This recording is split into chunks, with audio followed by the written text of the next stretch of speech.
ka parang sa kwarto ng isang biyata. Hindi ganito ko gulo ang kwarto ko, no? Bilang kapatid, hindi ko kaya hayaan na ganito. Maglilinis ako.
Wow! Kumigil ang buong paligid.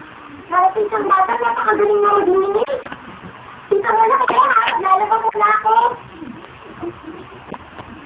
Excuse me, Miss Isan, lalabas po ako. Pwede ko po magdalitin yung washing machine?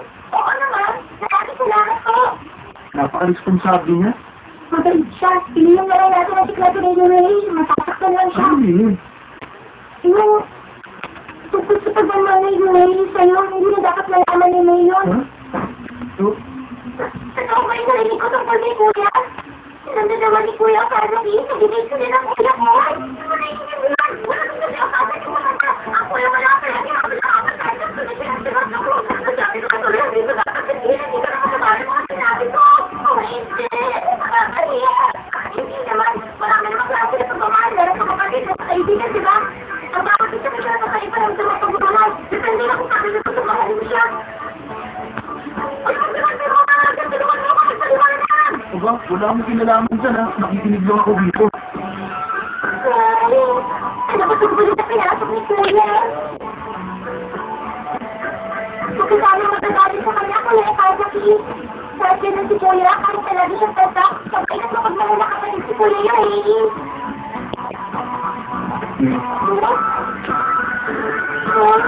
Pwede ba kita maging kapatid? Oo, ako rin gusto kayo magkaroon ng kapatid sumulit na napakapay na responsable. Kaya, mukha sabihin, nakita, ang ginagawa nila sa kaso mo. Kaya, kung sabihin, hindi ko pa nagagawa ng kapatid. Hindi mo na nga yung kalokohan mo, may bisita ka. Kung ba yung cute at mahal na mahal ka.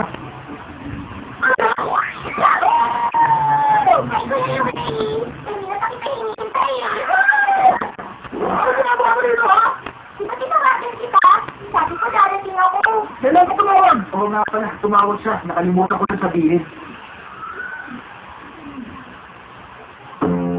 Hindi ko lang nga ba? Wala akong kwenta mo kaibigan. Bakit mo nagawa sa akin ito? Wala lang, naisip ko lang.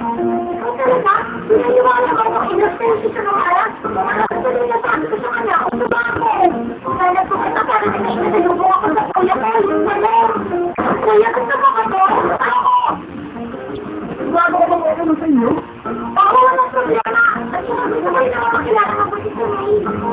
Pasensya ka na, bakit ka sabihin mo siya? Hindi ko pwede sa akong matulog dito sa dormitorio.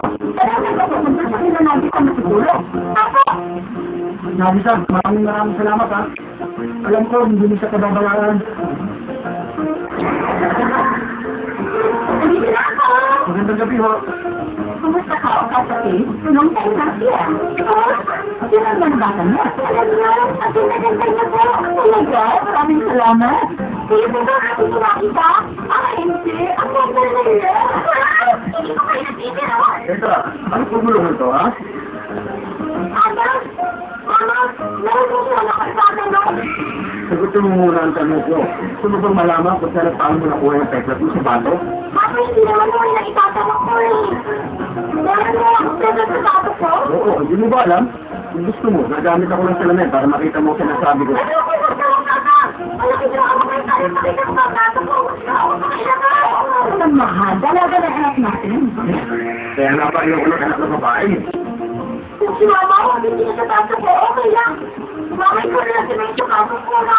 Huwag ka na mag-alala sa peklat mo. Pinibiro ka lang ng papa mo, hindi totoo may peklat ka. Ikaw talaga papa, pinibiro mo pa na ako. Hindi ko nangalak ka mabiro. Ginagalit ko pa sa akin. Tama na! Sarap ako wala mo sa pamilya niyo. Masanay ko na. Ngayon talaga mag-usap ang pamilya niya. Walang kwenta. Wala ka pala. Huwag ka lang makalimutan. Magsaso ka rin sa akin na. Pero pala siya may isang awala na kapatawag ka kasi hindi mo eh. Hindi siya pala matulog ka sa kanya. Kasi kung hindi mo na siya makatulog sa akin.